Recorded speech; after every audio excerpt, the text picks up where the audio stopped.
గ్రహించిన క్షేమమును బట్టి, దేవుడు మీకు ఇచ్చిన స్వస్థతను బట్టి నేను ఎంతో సంతోషిస్తూ దేవుని మహిమపరుస్తున్నాను. మరి సంఘం అంతటి కొరకు స్త్రీల సమాజపు బిడ్డలు భారంతో ప్రార్థిస్తున్నారు. వారి ప్రార్థనలు మరి నన్ను అలాగే మిమ్మల్ని కూడా స్వస్థపరిచి ప్రభు పరిచర్య కొరకు సిద్ధపరిచిన విధానాన్ని బట్టి నేను సంతోషిస్తూ దేవుని మహిమపరుస్తూ మరి ప్రార్థనలో పాల్గొని స్వస్థత కొరకు సంఘమంతటి కొరకు భారంతో ప్రార్థిస్తున్న ప్రతి ప్రార్థనా పరునికి, ప్రతి ఒక్కరికి కూడా నేను హృదయపూర్వకమైనటువంటి వందనాలు తెలియజేస్తూ ఉన్నాను. మరి ఒకరికొకరు ప్రార్థించవలసిన వారం ఉన్నాం. ప్రార్థన సమస్యలను తీర్చును అని ప్రార్థన మరి కలిసి సహవాసంతో ఏక మనసుతో ప్రార్థించినప్పుడు ఆ ప్రార్థన చాలా ఆశీర్వాదకరమైన అద్భుత ప్రార్థనని మనం మన జీవితాల్లో మరి చూసిన వారం కనుక అలాంటి ప్రార్థన అనుభవాన్ని మీరు కనుపరిచి మేమందరం కూడా మరి నేను నాతో పాటు అనేక కుటుంబాలు చాలా మరి పెద్ద వయసులో ఉన్నటువంటి వారు కూడా మరి ఉదాహరణకు farmer assistant bishop reverend doctor B Abraham Lincoln అయ్య గారు, వారు కోవిడ్ బారిన పడినప్పుడు ఆ కోవిడ్ నుంచి వారు కోవిడ్ని జయించి వారు స్వస్థపరచబడ్డారు. మరి వారి ఆరోగ్యం కుదుటపరచబడింది. వారు నెమ్మదిగా కోలుకుంటున్నారు. అలాగే మన సంఘ ప్రియులు శ్రీ మద్దాల సుధాకర్ రావు గారు, వారు కూడా చాలా బలహీనంగా ఉన్నటువంటి పరిస్థితుల్లో కూడా మరి కోవిడ్ వారికి రావడం, ఆ కోవిడ్ని వారు చాలా ధైర్యంగా ఎదుర్కొని మరి తట్టుకుని జయించి వీళ్ళ ఆరోగ్యంతో ఉన్నారు. అలాగే మరి ఇంకా చాలామంది మరి శ్రీమతి రక్షిత్వాణి డైజీ అమ్మగారు, వారు కూడా కోవిడ్ బారిన పడినప్పుడు చాలా ధైర్యంతో ఆ కోవిడ్ని ఎదుర్కోవడం, వారు స్వస్థపరచబడడం జరిగింది. ఇలాగూ మరి మీ ప్రార్థనలు సంఘంలో ఉన్నటువంటి అనేక మందిని, మరి చాలామంది చిన్న బిడ్డలకు కూడా కోవిడ్ సోకడం, యవనస్తులకు, మధ్య వయస్కులకు, వృద్ధాప్యంలో ఉన్నటువంటి వారికి, మరి సీనియర్ సిటిజన్స్గా ఉన్నటువంటి వారు అందరూ కూడా చాలామంది మన సంఘంలో చాలా కుటుంబాలు ఈ కోవిడ్ బారిన పడి బలహీనపడినప్పుడు మరి ఇంకా అద్భుత స్వస్థత ఏంటంటే మన సంఘ ప్రియులు బూసి మధుకర్ గారు, అలాగే యానీ మధుకర్ గారు, వారి యొక్క ఇద్దరు బిడ్డలకు కూడా కోవిడ్ రావడం, మరి చాలా కోవిడ్ బారిన పడి వారు చాలా ఇబ్బంది పడి ఒక రకంగా మరి మధుకర్ గారిని చాలా బలహీనపరిచినప్పుడు ప్రార్థనతో వారు ధైర్యంతో జయించారు. చాలా అద్భుతమైనటువంటి స్వస్థతను వారు పొందుకున్నారు. మరి ఎంత ఆశీర్వాదకరమైనటువంటి ఈ యొక్క స్థితి, ఆధ్యాత్మిక స్థితి. నిజంగా ఇమాన్యుయేల్ లూథరన్ సంఘము స్త్రీల సమాజం యొక్క ప్రార్థనలో చాలా వారి పరిచర్య చాలా గొప్పది అని నేను వారిని కొనియాడుతున్నాను. నేను స్త్రీల సమాజ పరిచర్య, స్త్రీల సమాజపు బిడ్డల యొక్క అనుదిన ప్రార్థనలు వారు చాలా ఆసక్తి కలిగి భారంతో సంఘం కోసం ప్రార్థిస్తున్నారు. అలాగే వ్యక్తిగతంగా కూడా ఆయా కుటుంబాలు, ఆయా బిడ్డలందరూ కూడా ప్రార్థిస్తున్నారు. మరి వారందరికీ కూడా నేను మరొకసారి హృదయపూర్వకమైనటువంటి వందనాలు తెలియజేస్తున్నాను. ఉపవాస ప్రార్థనకు సమయమైంది. మనకి జీవితంలో మరి సమస్యలను కానీ, చిక్కులను కానీ, మనకున్నటువంటి విపత్కర పరిస్థితులను కానీ మనం ఎదుర్కోవాలంటే ప్రార్థన తప్ప మరొక మార్గమేమీ లేదు అని మనం మరి గుర్తించాలని మీకు నేను మరొకసారి జ్ఞాపకం చేస్తున్నాను. గనుక ఈ ఉపవాస ప్రార్థన ఫ్రైడే, ఈ ఫాస్టింగ్ ప్రేయర్లో పాల్గొనండి. మరి దేవుని యొక్క ఆశీర్వాదాలు మీరు పొందాలని మనవి చేస్తున్నాను. మీ ఇంటి వద్దే ఉన్నారు, అలాగే మరి ఉపవాసం కూడా చేసి మీరు ఉంటారు, లేకపోతే ఉపవాసం చేస్తూ ఉంటారు. గనుక ఈ ఉపవాస ప్రార్థన దేవునికి మహిమకరంగా దేవుని సన్నిధిలో దేవునికి అర్పణగా మనం చెల్లిద్దాం. ప్రార్థిస్తూ ఈ ఉపవాస ప్రార్థన ప్రారంభం చేద్దాం. ఇలా ఆన్లైన్లో మీకు ఈ ప్రసారాన్ని అందించడానికి బ్రదర్ సతీష్, అలాగే బ్రదర్ నవీన్, మరొక బ్రదర్ ఉన్నాడు, ఏం పేరు నాన్న, స్వరూప్. ఈ యవ్వన బిడ్డలు మరి పరిచర్య మీద ఆసక్తి, వారు చక్కగా ఈ యొక్క పరిచర్యలో పాల్గొంటూ దేవుని మహిమపరుస్తున్నారు. వారికి నా ఆశీర్వాదాలు అందిస్తున్నాను. ప్రార్థించేద్దాం. ప్రార్థన పూర్వకంగా ఈ ఉపవాస ప్రార్థన ప్రారంభం చేసుకుందాం. స్తుతులకు పాత్రుడా, స్తోత్రార్హుడా, మా పరమ తండ్రి, మీకు స్తోత్రం నాయన. నీ వంటి వారు ఎవ్వరూ లేరు నాయన. నీతో సమానులైన వారు ఎవరూ లేరు. మీ నామము కంటే పైనామము మరేదీ లేదు నాయన. నీ నామముల కన్నా పైనామమును, ఆశీర్వాదకరమైన నామము, ఆదరణ కలిగిన నామము, సర్వశక్తినిచ్చు నామము నాయన మీ నామము. ఆ నామమును బట్టి మేము సంతోషిస్తూ, మిమ్మల్ని కొనియాడుతూ, మిమ్మల్ని స్తుతిస్తూ ఉన్నాం. మా ప్రభువా, గడిచిన కాలమంతా కూడా నీ రెక్కల చాటు మమ్మల్ని భద్రపరిచారు. గడిచిన కాలంలో అనేకమైన ఆపదలు మమ్మల్ని చుట్టుముట్టినప్పటికీ కూడా, గడిచిన కాలంలో మా పరిస్థితులను నాయన ఆందోళనకరంగా ఉన్నప్పటికీ కూడా, వాటన్నిటినీ కూడా నాయన మీరు నిమ్మళపరిచి, ఆ పరిస్థితులను చక్కపరిచి తండ్రి, అపవాది యొక్క శోధల నుంచి తప్పించి, అపవిత్రాత్మ శక్తుల నుంచి విడిపించి, చీకటి శక్తుల నుంచి మాకు విడుదల కలిగచేసి నాయన మాకు మీరు అనుకూలపరిచిన ఈ మంచి వాతావరణాన్ని బట్టి మీకు స్తోత్రాలు చెల్లిస్తున్నాం. ఈ కోవిడ్ సెకండ్ వేవ్ నాయనా తీవ్రంగా అనేక కుటుంబాలను బలహీనపరుస్తున్నప్పుడు, దేవా నీవు అద్భుతమైనటువంటి స్వస్థతనిచ్చి ఇమానుయేలు లూథరన్ సంఘం ఎడల మీ కరుణ, మీ కటాక్షములు కనుప్రభ చేసి నీవు నడిపిస్తున్న విధానాన్ని బట్టి స్తోత్రాలు చెల్లిస్తున్నాం నాయనా. ఇదిగో తండ్రి, మరి బలహీనపడినటువంటి మమ్మల్ని అందరినీ కూడా మీరు బలపరిచారు. మీ పరిచర్య కొరకై మీరు నిలువబెట్టినందుకై మీకు స్తోత్రాలు చెల్లిస్తున్నాం దేవా. ఇదిగో తండ్రి, ఏక మనస్సుతో నాయన సంఘము దేవా ప్రార్థించినప్పుడు అనేక అద్భుతాలు జరిగినట్లుగా నాయన ఇమానుయేలు లూథరన్ సంఘంలో కూడా మీరు చేసిన అద్భుతాలను బట్టి స్తోత్రాలు చెల్లిస్తున్నాం. మా ప్రార్థనలను మీ సుముఖానికి చేరుస్తూ, మీరు ఆలకిస్తూ దేవా, ఇదిగో తండ్రి, మీరు అనుగ్రహిస్తున్న ప్రతి ఫలితాన్ని బట్టి నాయన, ఆశీర్వాదాన్ని బట్టి మీకు స్తోత్రాలు చెల్లిస్తున్నాం నాయన. ఈ రాత్రి ఈ ఉపవాస ప్రార్థన నాయన మేము ప్రారంభిస్తూ ఉండగా మీ కృపను అనుగ్రహించండి. ఆద్యంతములు మీరే మీ నామమునకు మహిమ తెచ్చుకోండి దేవా. మేము పాటలు పాడినప్పుడు, వాక్యమును పఠించినప్పుడు, ధ్యానించినప్పుడు, ప్రార్థించినప్పుడు దేవా, ఆత్మతో సత్యముతో నిన్ను ఆరాధిస్తున్నప్పుడు నాయన సమస్తము కూడా మీకు మహిమకరంగా ఉండటానికి సహాయం చేయండి దేవ. మీ సన్నిధి మాతో ఉంచండి నాయన. ఈ అననుకూల పరిస్థితులను బట్టి నీ బిడ్డలు వారి ఇళ్ల వద్దనే ఉండి ఈ ప్రార్థనలో వారు ఏకీభవిస్తూ ఉన్నారు. అలాగే వారు ఎక్కడున్నా సరే ఈ ప్రార్థనలో వారు ఏకీభవిస్తూ ఉండగా, ఆన్లైన్లో ఈ ప్రసారాన్ని నాయన వారు అందరూ కూడా వెంబడిస్తూ అనుసరిస్తూ ఉండగా దేవా, నీ ఆత్మ వారి మధ్య కృమ్మరించండి, మీ ఆత్మతో బలపరచండి, మీ సన్నిధిని వారికి ఇవ్వండి. మీ పరిశుద్ధాత్మ శక్తి చేత వారిని ఈ ఆరాధన ద్వారా ఆశీర్వదించమని మీ చేతులకు అప్పగిస్తూ యేసుక్రీస్తు పరిశుద్ధ నామమున ప్రార్థించి వేడుకొనుచున్నాము తండ్రి, ఆమేన్.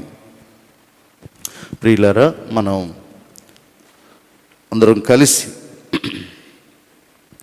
729వ కీర్తన, వెండి బంగారాల కన్నా మిన్నైనది యేసు ప్రేమ, నా యేసు ప్రేమ, ఆంధ్ర క్రైస్తవ కీర్తనలో అనుబంధంలో 729వ పాటగా మనం చూస్తున్నాం కనుక మీ అందరికీ వచ్చినటువంటిదే అనుసరిస్తూ పాడండి. దేవుని మహిమపరచమని నేను మనవి చేస్తూ ఉన్నాను.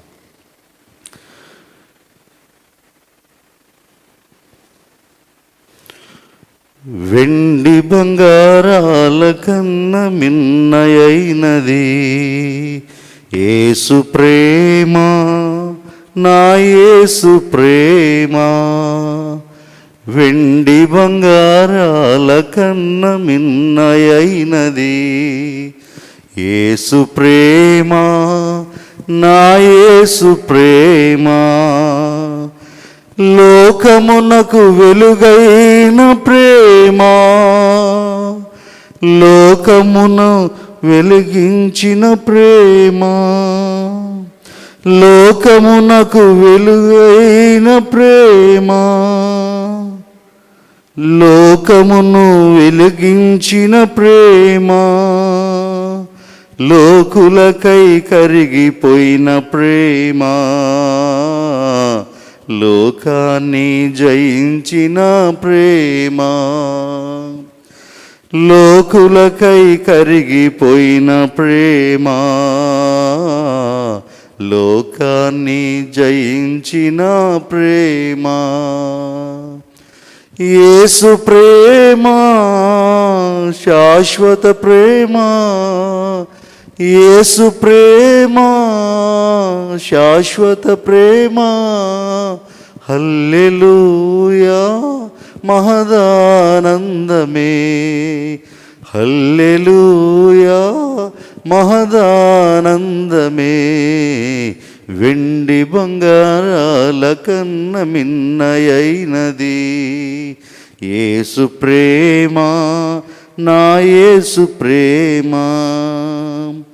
ఏ స్థితికైనా చాలిన ప్రేమ, నీ పరిస్థితిని మార్చగల ప్రేమ.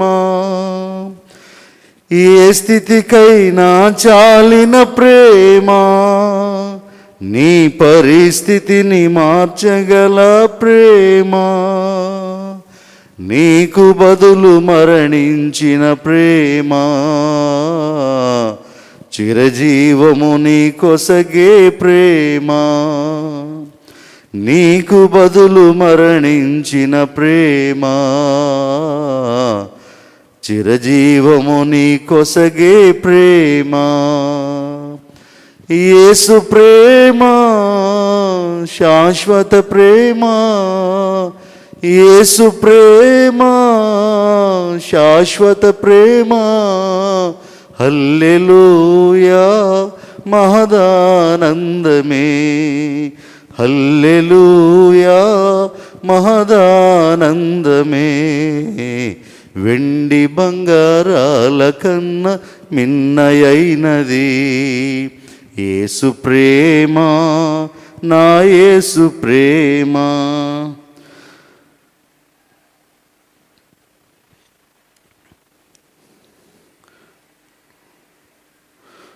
లోక జ్ఞానమునకు మించిన ప్రేమ, లోక జ్ఞానమునకు మించిన ప్రేమ. లోకస్తులు ఎవ్వరు చూపలేని ప్రేమ, లోకస్తులు ఎవ్వరు చూపలేని ప్రేమ.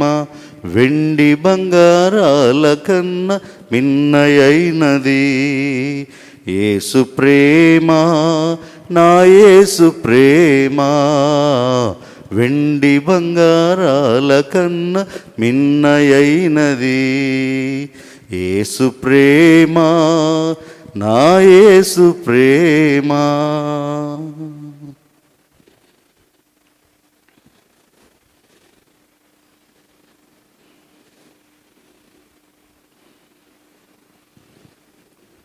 తండ్రి యొక్కయు కుమారుని యొక్కయు పరిశుద్ధాత్మ యొక్కయు నామమున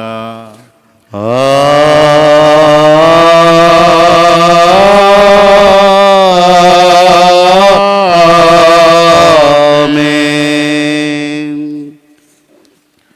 ఓ ప్రభువా, నా పెదవులను తెరువుము, అప్పుడు నా నోరు నీ స్తోత్రమును బయలుపరచును. ఓ దేవా, నన్ను విడిపించుటకు త్వరగా రమ్ము. ఓ ప్రభువా, నా సహాయము నాకు త్వరగా రమ్ము.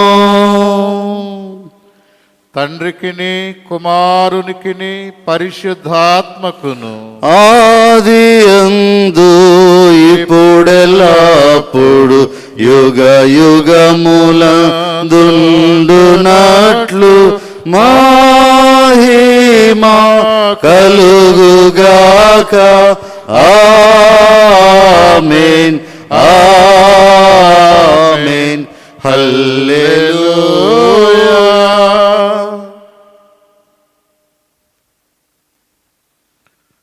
ఉత్తర ప్రత్యుత్తర భాగము చదువుకుందాము.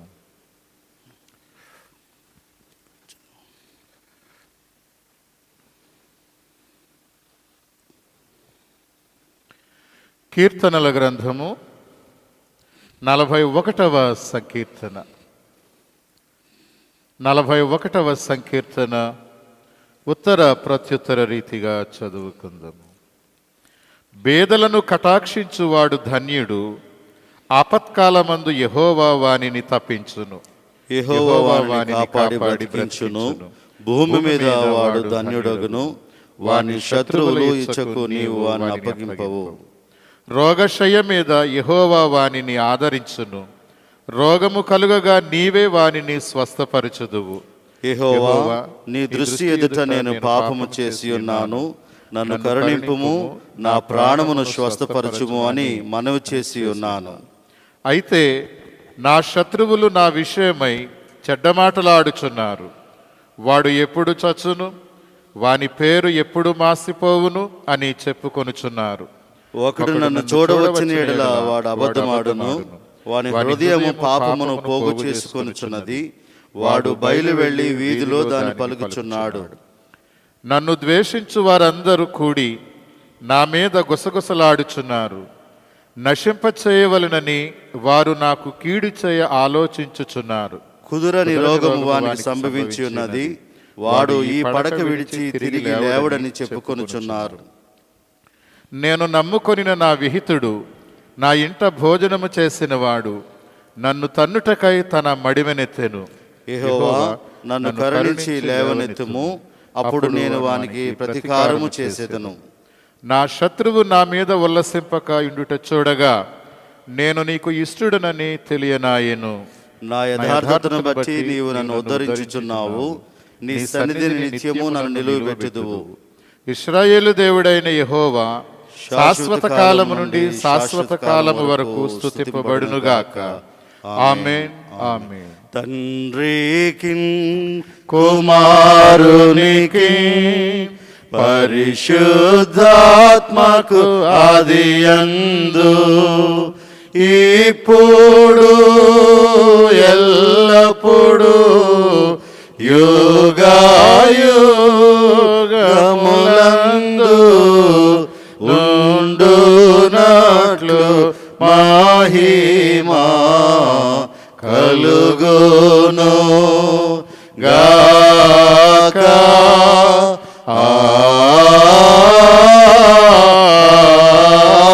ఆమేన్.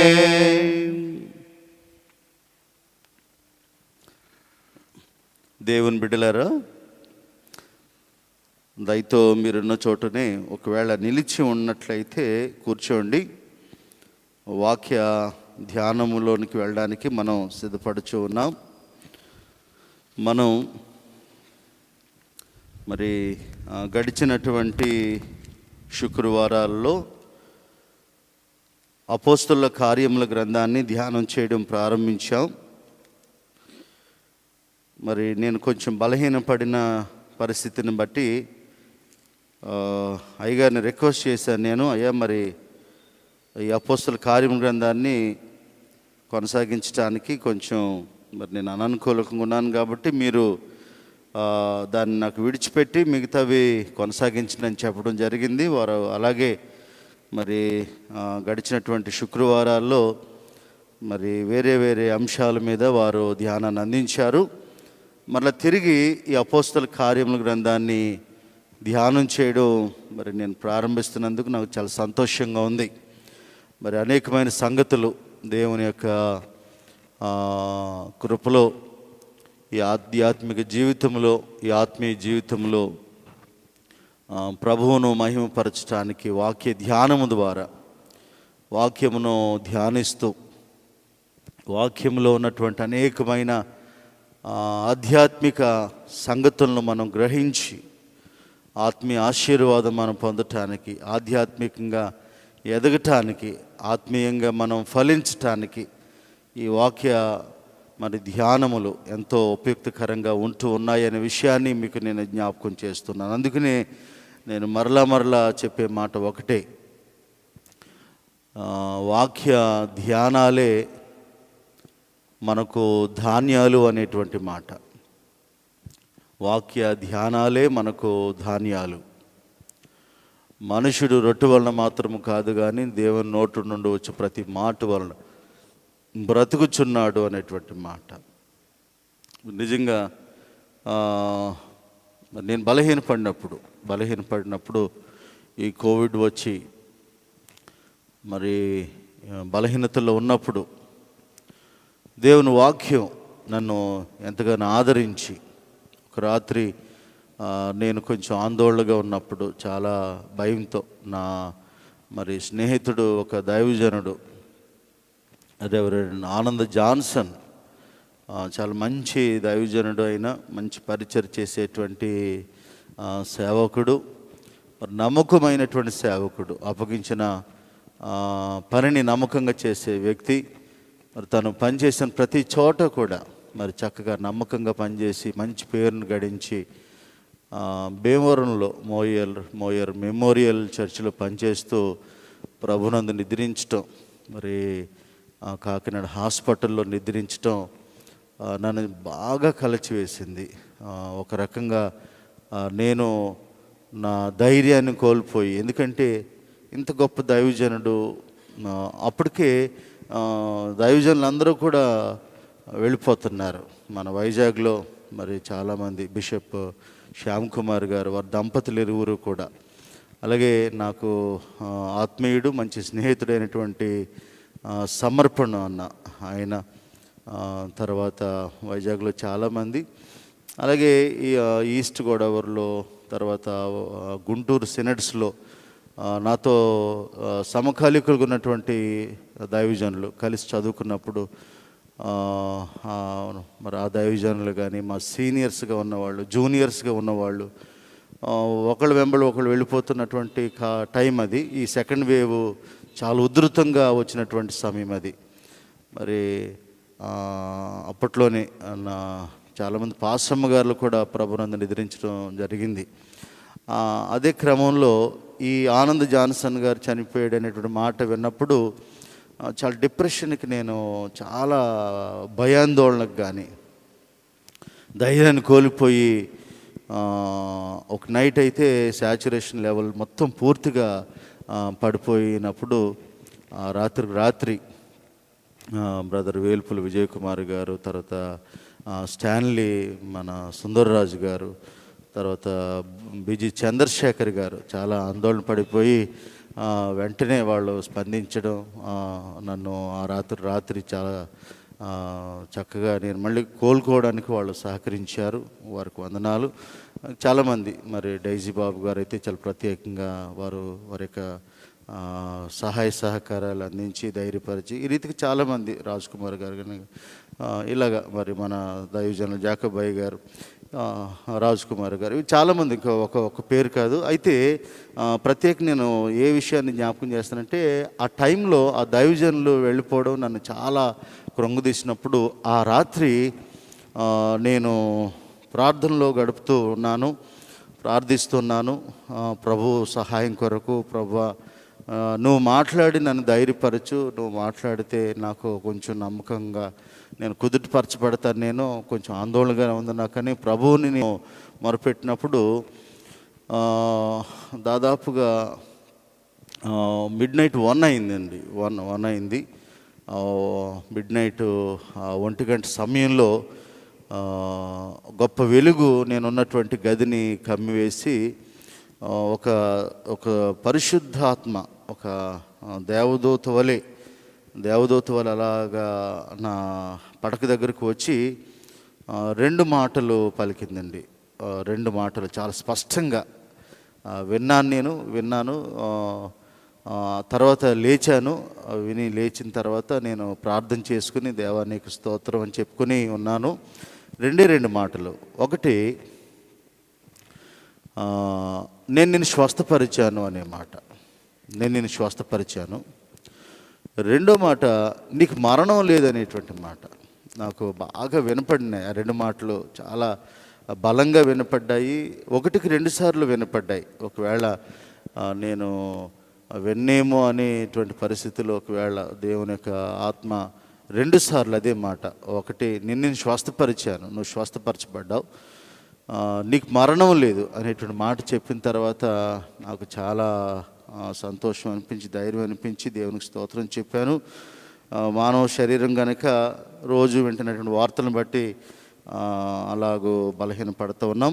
కానీ వాక్యము మన యొక్క ఒంటరితనంలో కానీ, మన యొక్క బాధల్లో ఉన్నప్పుడు కానీ, వేదనలో దుఃఖంలో ఉన్నప్పుడు కానీ, లేకపోతే భవిష్యత్తు అగమ్యగోచరంగా ఉన్నప్పుడు కానీ, లేకపోతే మనం ఏం చేయాలో తెలియనటువంటి కృంగుబాటులు ఉన్నప్పుడు దేవుని యొక్క వాక్యము మనల్ని ఎంతగా బలపరుస్తుందంటే, అందుకని కీర్తనకాడు ఈ 119వ సంకీర్తనలోని చక్కటి మాటలన్నీ కూడా మనం చూసుకోగలం. నీ వాక్యమే నన్ను బ్రతికించును, నీ వాక్యమే నన్ను నడిపించును, నీ వాక్యమే నాకు ఆనందము, నీ వాక్యమే అని ఈ రీతిగా వాక్యం అనుకున్నటువంటి బలమంతా కూడా మనం అక్కడ చూడగలుగుతున్నాం.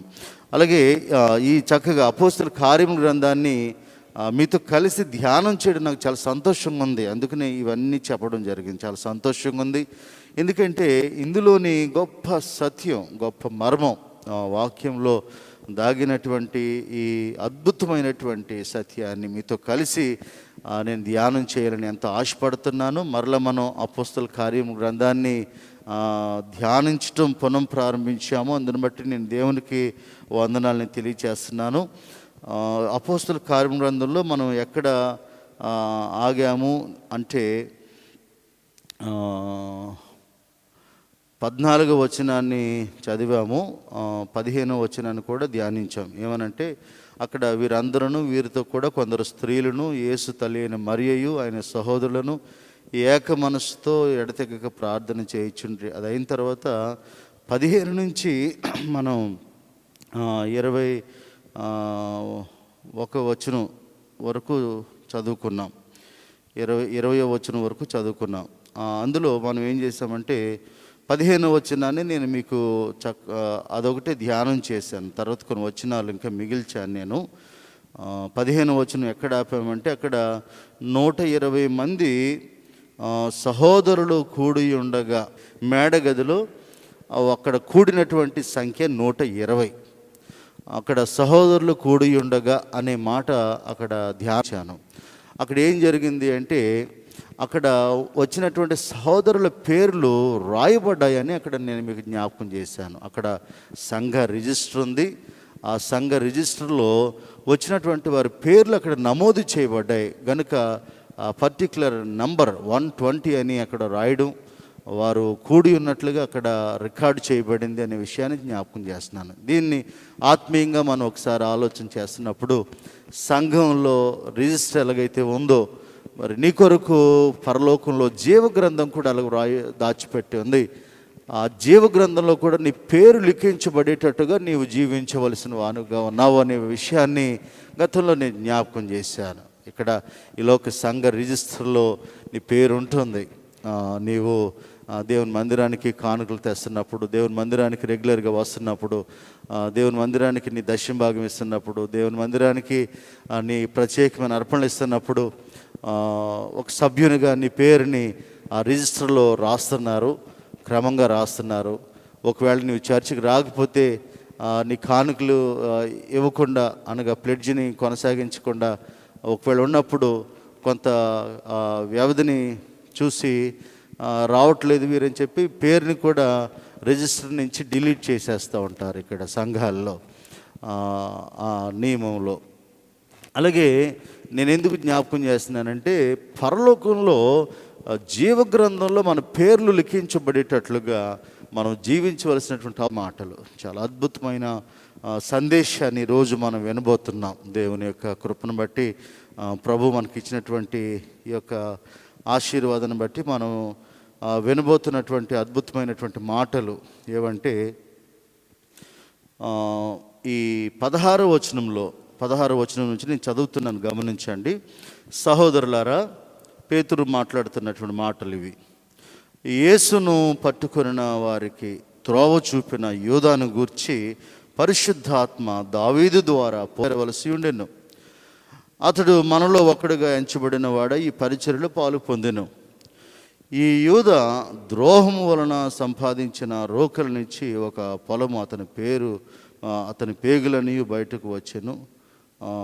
ఒక పొలము కొనను. అతడు తలక్రిందులుగా పడి నడిమికి బద్దలైనందున అతని పేగులని బయటకు వచ్చాను. ఈ సంగతి యెరూషలేములో కాపురం ఉన్న వారందరికీ తెలియవచ్చాను. గనుక వారి భాషలో ఆ పొలము అకెల్దమా అనబడి ఉన్నది. దానికి రక్తభూమి అని అర్థము. ఇందుకు ప్రమాణముగా అతని ఇల్లు పాడైపోవును గాక, దానిలో ఎవడను కాపురం ఉండకపోవును గాక, అతని ఉద్యోగము వేరొకడు తీసుకురును గాక అని కీర్తన గ్రంథంలో రాయబడి ఉన్నది. కాబట్టి యోహాను బాప్తిస్మిచ్చినది మొదలుకొని ప్రభు అయిన యేసు మన యొద్ద నుండి పరమునకు చేర్చుకునబడిన దినముల వరకు ఆయన మన మధ్య సంచరించుచుండిన కాలమంతయు మనతో కలిసి ఉన్న వీరిలో ఒకడు మనతో కూడా ఆయన పునరుత్థానమును గూర్చి సాక్షి అయ్యుండుట ఆవశ్యకమని చెప్పాను.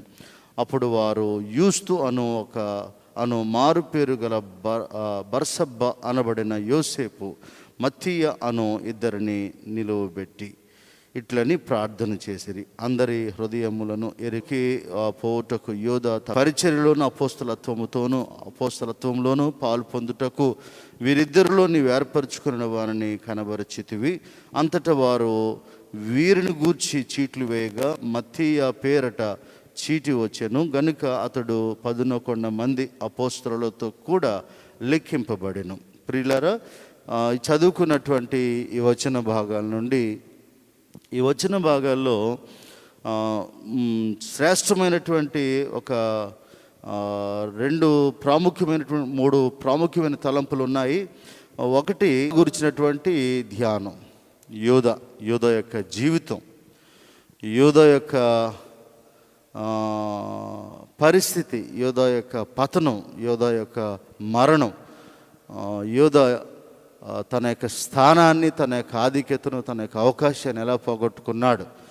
ఇలాంటి అనేకమైనటువంటి సంగతులు యోధాను గురించి చాలా స్పష్టంగా విపులంగా రాయబడి ఉన్నాయి. గనుక ఒకటి యోధాను గురించినటువంటి ప్రసంగం ఉంది. రెండవ ప్రసంగం ఏంటంటే యోధా స్థానంలో, అనగా యోధా విడిచిపెట్టినటువంటి 10కి ఒకరిని 12గా చేర్చి అపోస్తలతో కూడా లెక్కించడం మనం చూస్తూ ఉన్నాం. అనగా ఇక్కడ యోధా స్థానంలో అక్కడ ఎన్నిక చేయడానికి అక్కడ ఒక ఎంపిక జరిగింది. ఎంపికను గురించినటువంటి మాట, ఎన్నికను గురించినటువంటి మాట. ఎన్నిక దేవుని యొక్క చేతిలో మనం ఎన్నిక కాబడడం, ఆ ఎన్నికను గురించి నేను జ్ఞాపకం చేయాలని ఆశపడుతున్నాను. అది రెండవ ప్రసంగంగా మనం చూస్తున్నాం. తర్వాత ఈ పరిచర్య గురించి ఇక్కడ అపోస్తలత్వాన్ని గురించి రాశారు. అపోస్తలత్వం, అపోస్తలునిగా ఒక జీవితాన్ని గనక మనం ప్రారంభిస్తే, అపోస్తలత్వం గతంలో మనం మాట్లాడుతున్నప్పుడు, లేకపోతే ఎక్కడైనా వేరే సంగతులు, వేరే విషయాలు మాట్లాడుతున్నప్పుడు ఎక్కువసేపు మాట్లాడడానికి ప్రయత్నం చేయకండి, ఎక్కువ మాట్లాడడానికి ప్రయత్నం చేయకండి. అందుకనే కదా విస్తారమైన మాటల్లో దోషాలు కూడా ఉంటాయని మనం లేఖనంలో చూస్తున్నాం. ఎక్కువ మాట్లాడితే గొప్ప మాటలు అయిపోవు, తక్కువ మాట్లాడాలి. నువ్వు మాట్లాడినటువంటి ఆ తక్కువ మాటల్లోనే విస్తారమైనటువంటి అర్థం ఉండేటట్లుగా ప్రయత్నం చేయాలి. ఇక్కడ కూడా యూదాను గురించి చాలా విషయాలు ఉన్నాయి, కానీ అవి మనకు కనపడట్లేదు. ఎందుకంటే తక్కువ ఇక్కడ రాయబడి ఉన్నాయి. కానీ ఇక్కడ రాయబడినటువంటి మాటల్లో అర్థాన్ని చూస్తుంటే ఎంత అద్భుతమైనటువంటి సంగతులు, ఎన్ని విషయాలు ఇక్కడ చెప్పబడుతున్నాయో అనే విషయాన్ని ఇక్కడ నేను మీకు జ్ఞాపకం చేస్తున్నాను. ఇక్కడ యూదా యొక్క పేరుకు అర్థాన్ని మనం చూసాం. ఈ 16వ వచనంలో చూద్దాం, ఒక మాట చూడండి. యేసును పట్టుకొనిన వారికి త్రోవ చూపిన యోధాను గూర్చి. యూదా యొక్క క్యారెక్టరైజేషన్, యూదా యొక్క క్యారెక్టర్ని ఇక్కడ చాలా పూర్తిగా ఇక్కడ ఎగ్జిబిట్ చేయడం జరిగింది, ప్రత్యక్షపరిచారు. యూదా యొక్క క్యారెక్టర్ అతని గురించి చెప్తున్నారు. ఏం చెప్తున్నారు చూడండి, ఎలా చెప్తున్నారు చూడండి, ఎలా అతని యొక్క జీవితాన్ని పరిచయం చేస్తున్నారు చూడండి, అతని యొక్క వ్యక్తిత్వాన్ని ఎలా పరిచయం చేస్తున్నారు చూడండి. ఇక్కడ ఎలాంటి పరిచయం పొందుతున్నాం చూడండి. యేసును పట్టుకున్న వారికి త్రోవ చూపిన యోధాను గూర్చి. ఎలాంటి యోధా అంటే యేసును పట్టుకున్న వారికి దారి చూపినటువంటి వాడు,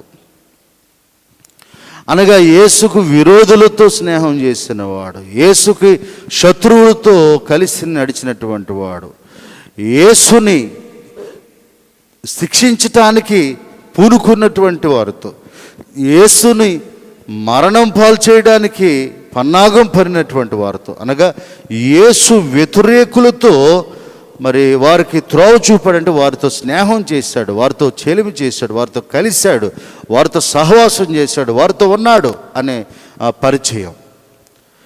అందుకని మన యొక్క జీవితంలో మనల గురించి మరొకరు చెప్పాలి అన్నప్పుడు, మనల గురించి, మన వ్యక్తిత్వాన్ని గురించి, లేకపోతే మన పరిచయం ఎవరికైనా ఒకరు చేయాలంటున్నప్పుడు ఇట్లాగే ఉంటుందండి. ఏంటంటే ఆయన ప్రార్థనాపరుడండి. మీరు గమనించారు లేదో చూడండి, ఆయన చర్చ్కి వచ్చేటప్పుడు వైట్ అండ్ వైట్ డ్రెస్ వేసుకుని వస్తారండి. తర్వాత ఆయన చాలా ప్రశాంతంగా ఉంటారండి. ఆయన ముఖం నెమ్మదిగా ఉంటుందండి, ఎప్పుడూ అసలు ఆందోళన ఉండదండి. ఆయన చాలా హుందాగా ఉంటారండి. ఆయన చాలా ప్రార్థనాపరుడండి. ఆయన దైవ భయం కలిగిన వ్యక్తి అండి. ఆయన పరిచర్యను ప్రేమించే వ్యక్తి అండి. ఆయన సంఘాన్ని ప్రేమించే వ్యక్తి అండి.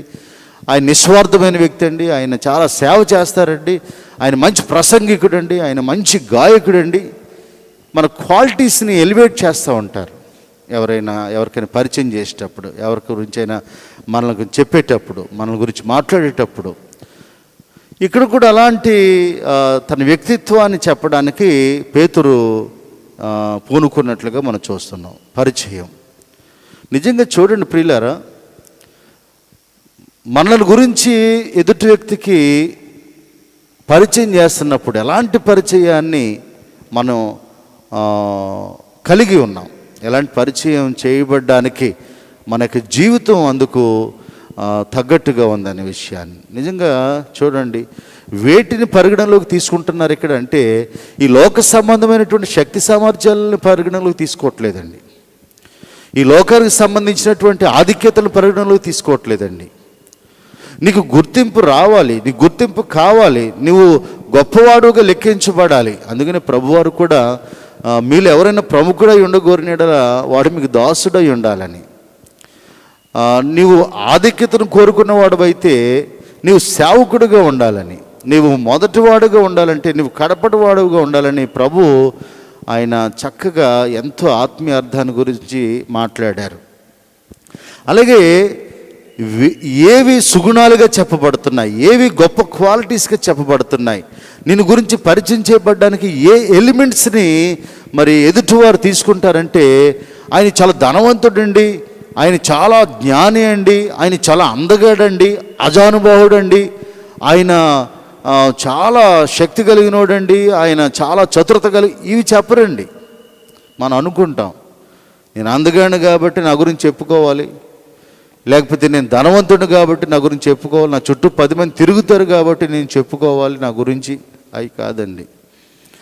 ఏవి నీకు గుర్తింపుని తెస్తాయి, ఏవి నీ గురించి ప్రస్తావించబడ్డానికి కారణమవుతాయి, ఏవి ఆధారాలుగా ఉన్నాయి, దేని నువ్వు కలిగి ఉంటే నీవు నీ యొక్క జీవితాన్ని ఆధారంగా చేయబడుతున్నాయంటే నువ్వు దేవుల్లో ఉంటేనే. ఈ లోకంలో ఉంటే గుర్తింపు ఉండదండి. చాలామంది ధనవంతులు కోటీశ్వరులు ఉన్నారండి. ఒక ఆయన నాతో ఈ మధ్య నేను బలహీనపడినప్పుడు మాట్లాడడానికి వచ్చి ధైర్యపరుస్తున్నప్పుడు ఆ మాటల్లో ఒక మాట మాట్లాడారు. నిజంగా బాబు,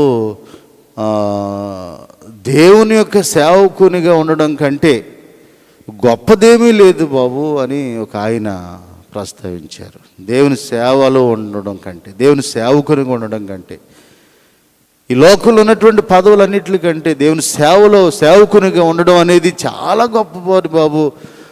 మీరు ఆ పనిని ఎంచుకున్నారు బాబు, మీరు ఆ పనిలో ఉన్నారు బాబు, అంతకంటే గొప్పదేముంది బాబు అని ఆయన చెప్పడం చూశాను. నిజమే, దేవుని పనిలో ఉండడం, దేవుని సేవకుని ఉండడం, దేవుని బిడ్డగా ఉండడం, దేవునిలో ఉండడం, దేవుని కొరకై జీవించడం కంటే గొప్పదేమీ లేదండి ఈ లోకంలో. నీవు దేవునిలో ఉన్నటువంటి సుగుణాలనే లోకం గుర్తిస్తే తప్ప ఈ లోకంలో ఉన్నటువంటి ఆధిక్యతను లోకం గుర్తించింది. లోకానికి అక్కర్లేదండి అవి.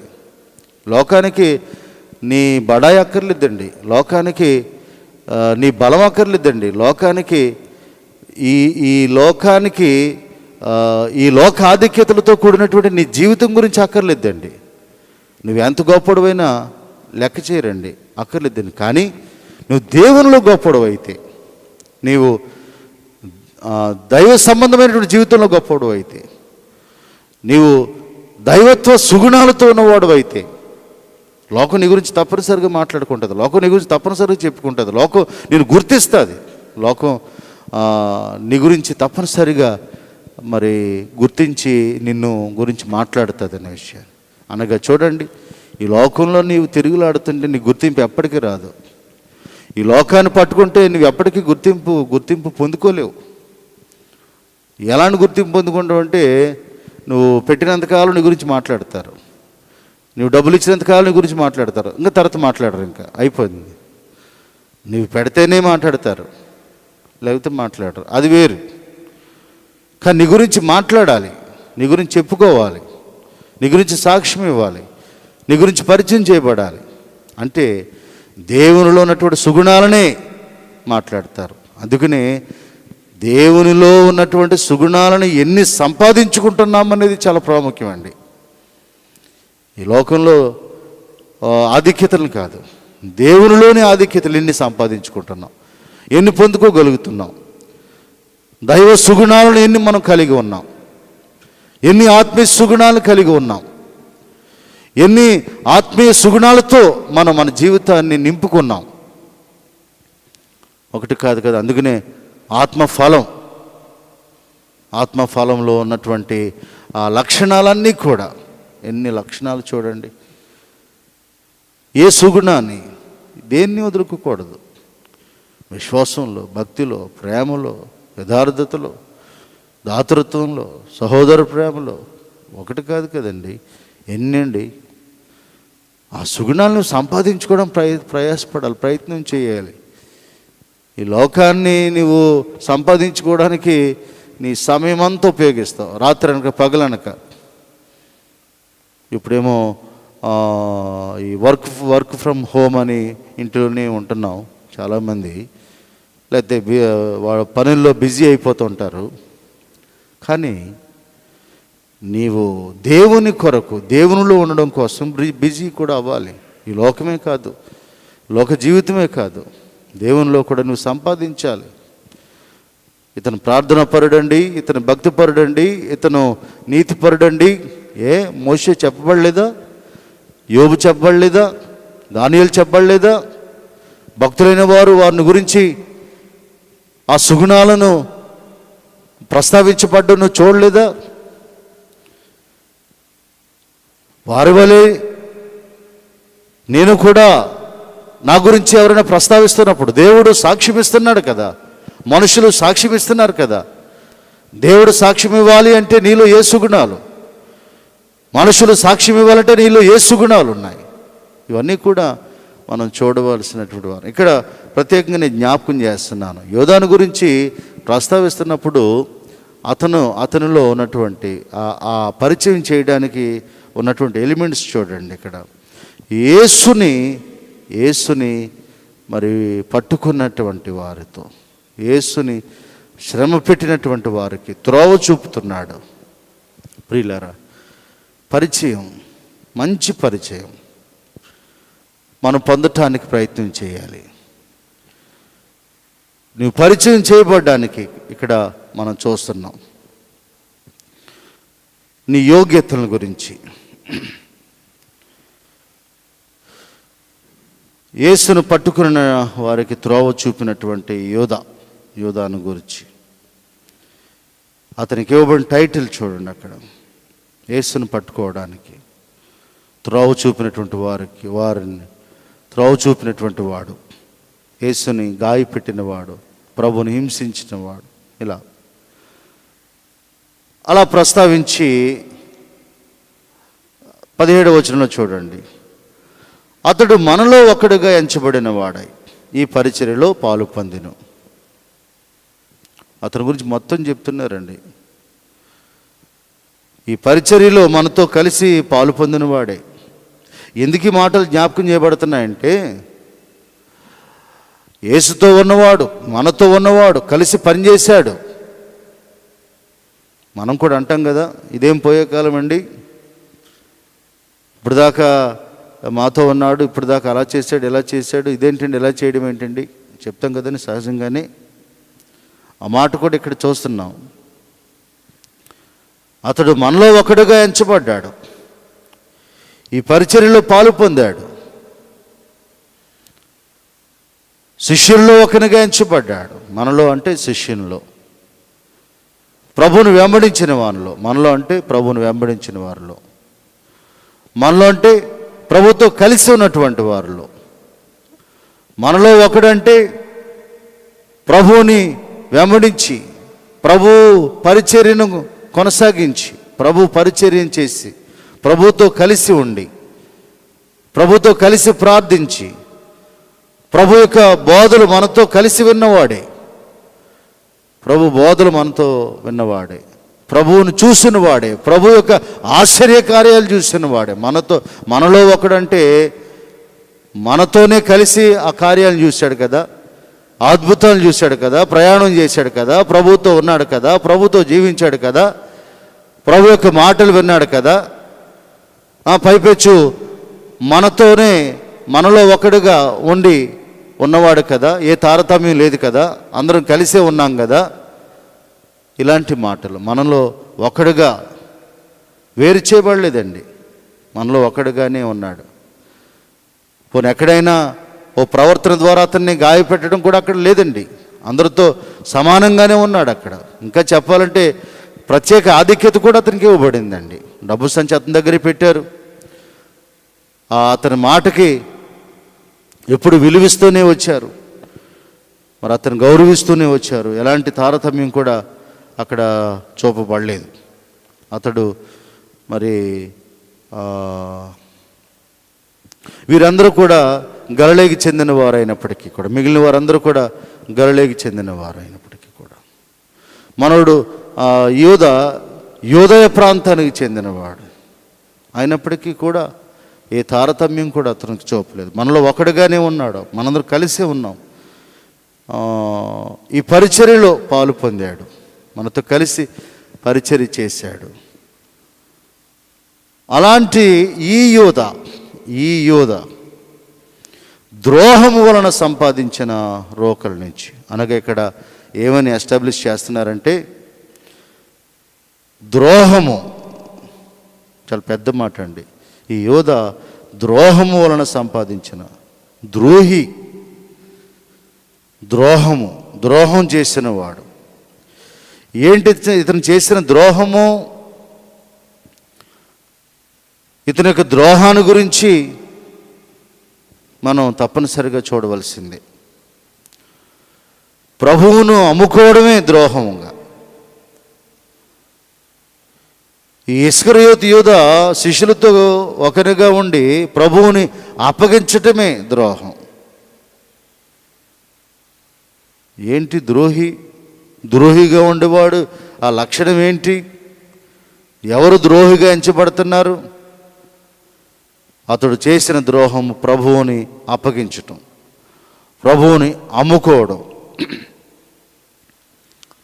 అతను చేసినటువంటి ద్రోహం, అతడు 12 మందితో కూడా ఎంచబడ్డాడు, పరిచర్యలో ఉన్నాడు, కానీ ప్రభువుని అప్పగించాడు. రక్షకుని అప్పగించాడు. మీరు కొనుక్కోవాలి కానీ సత్యమును అమ్మివేయడానికి ప్రయత్నం చేయకండి.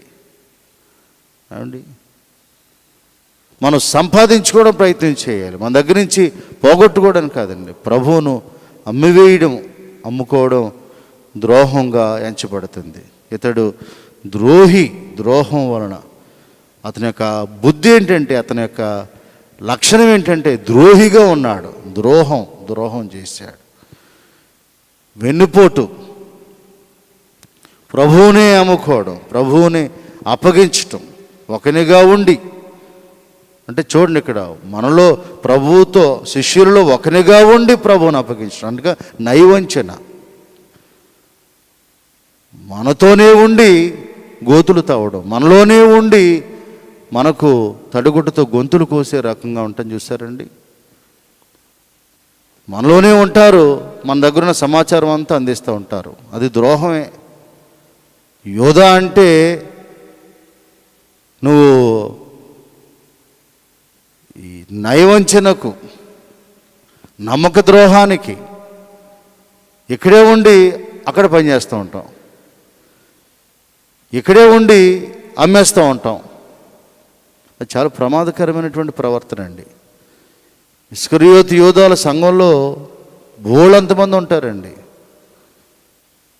సంఘంలో బోళంతమంది ఉంటారండి. సంఘాల్లో ఎంత దారుణం అంటే ఇస్కరియోతు యోధాలతో సంఘం చాలా పాడైపోద్దండి. ఇక్కడ ఉన్న సమాచారం అంతా అందిస్తారు, ఇక్కడున్న విషయాలన్నీ తెలియపరుస్తారు. ఒక చోట నలుగురు మాట్లాడుకున్నారనుకోండి, ఆ నలుగురు మాటల్లో ఎవరి గురించి అని మాట్లాడుకున్నారనుకోండి, ఈ నలుగురిలో ఉన్నవాడు వెళ్ళి ఇదిగో నీ గురించి ఎలా మాట్లాడారు, అలా మాట్లాడారు, అది చేశారు, ఇది చేశారు, ఇలాగా. ప్రియులారా, ఇలాంటి నైవంచన జీవితం చాలా ప్రమాదం అండి. ఇక్కడ ఈ క్యారెక్టర్ని చూపిస్తున్నారు. ద్రోహము, ద్రోహి. ఎవరు ద్రోహి అంటే నైవంచన చేసేవాళ్ళు, మోసం చేసేవాళ్ళు, నమ్మక ద్రోహం చేసేవాళ్ళు, మనలోని ఉండి నటించేవాళ్ళు. నటిస్తారండి, కానీ అవతల పనిచేస్తూ ఉంటారు. ఇప్పుడు ఎలా ఉందంటే, ఇక్కడ డబ్బులు తీసుకుని ఇంకో చోట పనిచేస్తూ ఉంటారండి. జీతమేమో ఇది, కానీ సేవలేమో ఇంకో చోట. ఆ యజమానికి దాసునిగా ఉండరండి. ఈ యజమాని దగ్గర డబ్బులు తీసుకుంటారు, మరొక చోట దాసునిగా ఉంటూ ఉంటారు. ఈ ద్రోహము అనేటువంటి లక్షణం ఇస్కరియోతు యోధాను గురించి ఎందుకు చెప్పబడుతుందంటే, మనకు ఆ లక్షణం చాలా ప్రమాదకరమైంది. ద్రోహం అనే జీవితం ఉండకూడదండి. క్రైస్తవులు ద్రోహులుగా ఉండకూడదండి. దేవుని బిడ్డలు ద్రోహులుగా ఉండకూడదండి. ఏది ద్రోహము? మనతో శిష్యులలో ఒకడిగా ఉండి నటించి నయవంచన చేసి వెన్నుపోటు పొడిచి ఏమాత్రము కూడా తెలియకుండా వేషధారణలో ఉండి, ఇక్కడ మాట మనలోనే ఉన్నాడంటే ఏమాత్రం కూడా కనిపెట్టలేకపోయారు వాళ్ళు. ఆ వేషధారణ కానీ, ఆ నటన కానీ, ఆ నైవంచన కానీ కనిపెట్టలేకపోయారండి. ఎందుకు? నటన అవసరమా? వేషధారణ అవసరమా? నిజాయితీగా ఉండాలి కదా, యథార్థతగా ఉండాలి కదా. దేవుని బిడ్డలు నువ్వు ఒక్కడిగా ఉన్నప్పుడు, ఒకరితో ఉన్నప్పుడు ఏం మాట్లాడవు, 100 మందిలో ఉన్నప్పుడు కూడా అదే మాట్లాడాలి. నువ్వు ఎక్కడైనా సరే ఒకటే క్యారెక్టర్. నువ్వు క్రైస్తవునిగా దేవుని బిడ్డగా జీవిస్తే నీ మాట అవునంటే అవును, కాదంటే కాదు. మాటలో మార్పు రాకూడదు, అబద్ధం ఆడకూడదు, నీ జీవితంలో తేడా రాకూడదండి. ఒకటే క్యారెక్టర్. దేవుని బిడ్డ అంటే ఒకటే క్యారెక్టర్ అండి. ఇంకా 2 క్యారెక్టర్ డబుల్ టంగ్ ఉండకూడదండి. ద్విమనస్కులుగా ఉండకూడదండి. 2 రకాలైన జీవితాలు ఉండకూడదండి. ఒకటే రకమైన జీవితం, ఒకే జీవితం. అది దేవుని కొరకు, దేవునిలో ఉన్నటువంటి జీవితమే. ద్రోహం అంటే 2 రకాలైన జీవితాలు. ఇక్కడ ద్రోహము దేవుని బిడ్డగా ఉంటూ లోకం కోసం పనిచేయడం, దేవుని బిడ్డగా ఉంటూ సాతాను కోసం పనిచేయడం, దేవుని బిడ్డగా ఉంటూ నీవు ఈ లోకాన్ని నీవు సంతోషపెట్టేటువంటి వానువుగా. పొరపాటు అండి, చాలా పొరపాటు ఈ జీవితం. చాలామంది దేవుని బిడ్డగా ముసుగేసుకుంటాం, కానీ లోకాశలను మనం తీర్చుకుంటూ ఉంటాం. నువ్వు దేవునిలోకి వచ్చావంటే ఇక నీ జీవితం అంతా దేవునితో ముడిపడి ఉండాలి. నీ జీవితం అంతా దేవుని కోసమే ఉండాలి. ఈ లోకం కోసం కాదు, ఈ లోక ఆశలను తీర్చుకోవడం కోసం కాదు, అన్నీ విడిచిపెట్టి రావాలి. అందుకనే ఈ లోకానికి వేరే జీవించడమే ప్రత్యేకంగా ఉండడం, ఈ లోకాన్ని విడిచి రావడమే దేవునిలో ఉండడం. ఒకసారి నీవు ప్రభువులోకి వచ్చావంటే, ఒకసారి ప్రభుని వెంబడించావు, రెండు రకాలైన జీవితాలు నువ్వు ఉండకూడదు. నీలో ఒక రకం జీవితమే. అందుకని పౌలు అంటాడు కదా, ఈ దేహం మనలో ఉన్నప్పుడు ఉన్నాను, లేకపోయినను ప్రభువు కోరమే, ప్రభువు కోసమే. ఈ లోకం చూసావు, ప్రభువులోకి వచ్చావు, ప్రభువుని చూసావు, నీకు అర్థమైపోయింది ఈ లోకంలో ఉంటే నీ పరిస్థితి ఎలా ఉంటుందో, దేవుల్లో ఉంటే ఎలా ఉంటుందో నీకు అర్థమైపోయిన తర్వాత ఇక నువ్వు దేవుల్లో ఉండకుండా మళ్ళా నువ్వు లోకాన్ని చూస్తూ, అంటే నాగట మీద చేయిపట్టి వెనుకతోటి తిరగడమే కదా. నువ్వు ఎక్కడ నిలబడి అక్కడ చూడటమే కదా. నువ్వు ఎక్కడుండి నీ మనసు ఎక్కడో ఉండడమే కదా. లేదండి, ద్రోహం అనేటువంటి లక్షణం. నువ్వు ఎక్కడుండి నీ మనసు ఎక్కడో ఉండడం, ఎక్కడుండి వేరే వాళ్ళని సంతోషపెడతాం, ఎక్కడుండి నీవు నటించటం, వేషధారణతో ఉండడం క్రైస్తవ లోకానికి క్షేమకరం కాదండి. ఆ జీవితం అసలు యోగ్యమైనది కాదండి. అలాంటి నటన, అలాంటి వేషధారణ, అలాంటి నయవంచన జీవితం దేవుని బిడ్డలకు అది ఉండకూడదనే విషయాన్ని జ్ఞాపకం చేస్తాను. ఇంకో విషయం చెప్పి నేను ముగిస్తాను, సమయం చాలా అవుతుంది కనుక. ఇతను ద్రోహిగా ప్రస్తావించారు. అదే మాట ఇక్కడ ఇంకోటి ఏంటంటే, ద్రోహం వలన సంపాదించిన రోకల్నిచ్చి సంపాదించను. అతను దేనికి ప్రాముఖ్యతనిచ్చాడంటే సంపాదించడానికి ప్రాముఖ్యతనిచ్చాడు. అనగా ధనాపేక్షాపరుడై ఉన్నాడు, ధనాన్ని ఆశించాడు, ధనాన్ని కోరుకున్నాడు, డబ్బు ఉండాలనుకున్నాడు. అందుకని 30 వెండి నాణాలకు ప్రభువుని అమ్మివేసి ప్రభువును పట్టించాడు. సైనికులను వెంట పెట్టుకుని వచ్చి ప్రభువుని అప్పగించాడు. అలాగా ధనాశపరుడు. రేపు వచ్చే ఆదివారం కూడా ఈ లేఖన భాగాల అంశాలన్నీ కూడా ధనాపేక్ష గురించి, ధనాన్ని గురించే రాయబడినటువంటి మాటలు. అక్కడ ఇంకా చాలా విస్తారంగా మనం చెప్పుకుందాం ధనాన్ని గురించి. ఇతని యొక్క లక్షణం ఏంటంటే డబ్బును ప్రేమించాడు. ఇతని లక్షణం ఏంటంటే, ఇతని వ్యక్తిత్వం ఏంటంటే ధనాశపరుడు. ఇతని వ్యక్తిత్వం ఏంటంటే ధనం కూర్చుకోవడానికి ఆలోచిస్తున్నాడు, ధనం కోసం ఏదైనా చేయడానికి తెగించేశాడు. డబ్బే ముఖ్యం, ఈ ధనమే ముఖ్యం, కానీ దేవుడు ముఖ్యం కాదు. అది ఇతని యొక్క నిర్ణయం. జీవితంలో ధనం ముఖ్యం కాదు. ధనాశాపరుడుగా ఇతడు ఉన్నటువంటి వాడుగా మనం చూస్తున్నాం. ప్రియులారా చూడండి, ఇతడు యేసుని వ్యతిరేకంగా అనగా పట్టుకోవడానికి వచ్చినటువంటి వారికి త్రోవ చూపాడు. ఇతడు ద్రోహిగా ఉన్నాడు, ఇతడు ధనాపేక్షతో ఉన్నాడు. ఇతని క్యారెక్టర్ని సింప్లిఫై చేసి చెప్పినా చాలా అర్థంతో కూడినటువంటి మాటలు ఇవి. నిజమే. అతని లక్ష్యం ఏంటి? ధనం. అతని జీవితం ఏంటి? ద్రోహం. అతడు చేసిందేంటి? యేసును పట్టుకోవడానికి వచ్చిన వారికి త్రోవ చూపడం, అంటే వాళ్ళతో స్నేహం చేయడం. అంటే అతని జీవితాన్ని ఎవరితో ముడిపెట్టుకున్నాడంటే యేసుకు వ్యతిరేకులతో ముడిపెట్టుకున్నాడు. అతని జీవితం దేంతో నింపుకున్నాడంటే ద్రోహంతో నింపుకున్నాడు. అతను గమ్యం ఏం చేసుకున్నాడంటే ధనాన్ని గమ్యంగా చేసుకున్నాడు. ఎస్, అలాంటి జీవితం ఒకవేళ నీవు కోరుకుంటున్నావా? నువ్వెవరి చుట్టూ ఉంటున్నావు, ఎవరితో ఉంటున్నావు, ఎవరితో సహవాసం చేస్తున్నావు, ఎవరితో కలిసి నడుస్తున్నావు, అది చాలా ప్రాముఖ్యం. ప్రియులారా, నీ స్నేహితులు ఎవరు? పాపంలో ఉన్నవాళ్ళ, అపవాదితో చెలిమి చేసిన వాళ్ళ, ఎవరు నీ చుట్టూ ఉంటున్నారు? ఉదయం లెగిస్తే ఎవరితో తిరుగుతున్నావు, ఎవరితో మాట్లాడుతున్నావు, ఎవరితో సహవాసం చేస్తున్నావు? వాక్యం చెప్తుంది దేవుని బిడ్డలతో సహవాసం చేయి. వాక్యం చెప్తుంది జ్ఞానులతో సహవాసం చేయి.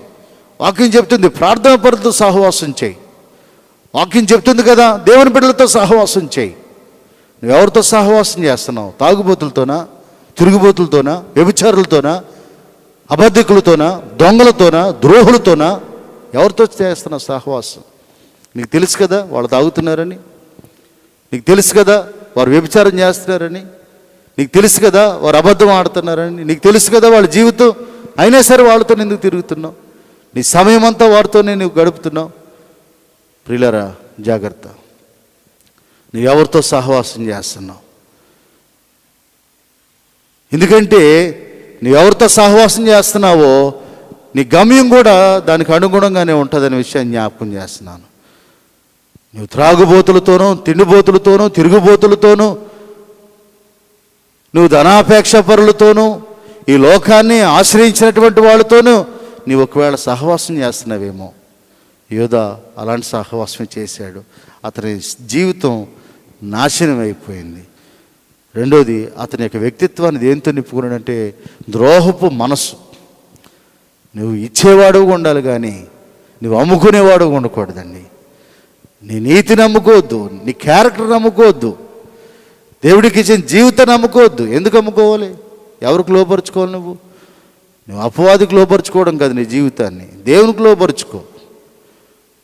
ఒకడు తన ప్రాణాన్ని పోగొట్టుకుంటే వానికి ఏం ప్రయోజనం? ఈ లోకాన్ని సంపాదించుకొని. ప్రియులారా, చూడండి, దేవునిలో ఉన్నటువంటి వాళ్ళ క్యారెక్టర్స్ దేవుని కొరకు, అలాగే అతని గమ్యం ధనం. నీ గమ్యం ఎలాంటి గమ్యంగా ఉంది? నీ గురి ఎలా ఉంది? నీ గురి ధనమా? నీ గమ్యం ధనమా? నీ గమ్యం ఈ లోక జీవితమా? కాదు. దానిమేమి చేయదు, వద్దు. నీ గమ్యం, నీ గురి ధనం కాదు. నీ గమ్యం, నీ గురి పరలోకమై ఉండాలి, ప్రభు చెంత జీవించటమై ఉండాలి. కనుక ఈ మాటలు నేను జ్ఞాపకం చేస్తున్నాను. మరి వచ్చే రోజుల్లో, వచ్చే వారం మనం శిష్యునిగా ఎంపిక చేయబడిన ఎలాంటి లక్షణాలు ఉండాలి మనం ధ్యానం చేద్దాం. మరి ఈ మాటల్ని, ధ్యానాన్ని దేవుడు మరి దీవించునుగాక. ఆమేన్. సమస్త జ్ఞానం మించిన దేవుని సమాధానం యేసుక్రీస్తు వలన మీ హృదయములకు తలంపులకు కావలుండునుగాక. ఆమేన్. ప్రియులారా, మనం ముగింపు ప్రార్థనకు వెళదాం. ముగింపు ప్రార్థన, ప్రభు నిర్ణ ప్రార్థన ఆశీర్వాదం. ప్రకటనలు కూడా మరి గమనించమని మనవి చేస్తున్నాను. నేను కమ్యూనియన్ జూన్ నెలలో మొదటి ఆదివారంలోకి మనం ప్రవేశపెట్టబడుతున్నాం. త్రిత్వంలోకి మనం ప్రవేశించాం.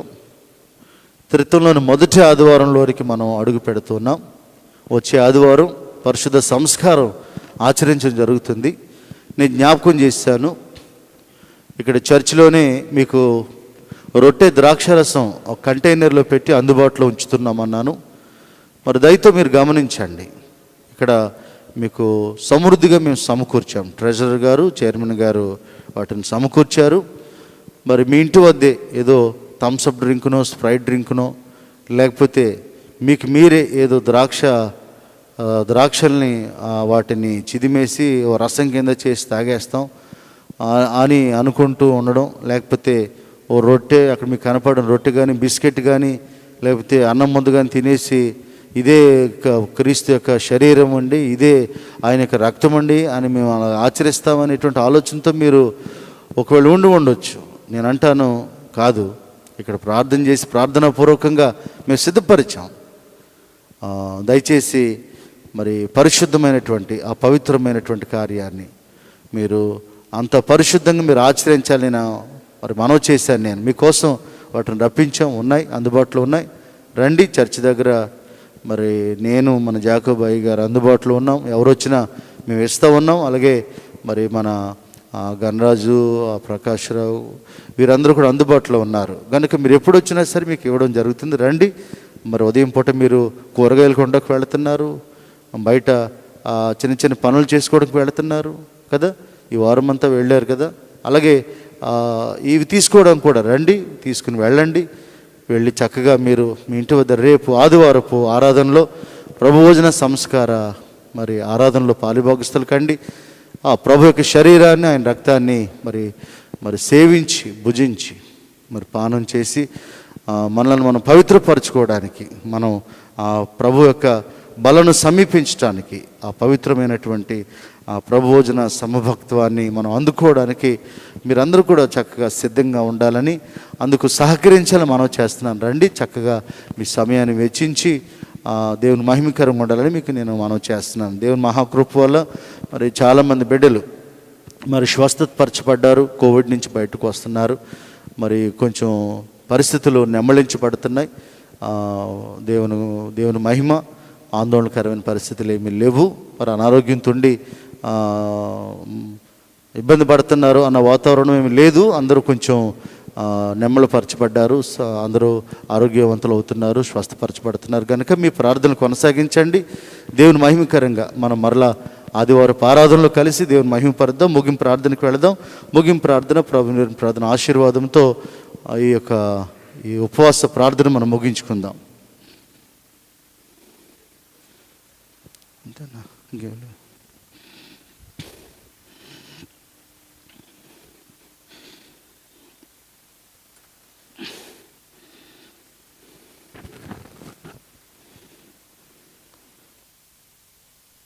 ప్రార్థించండి.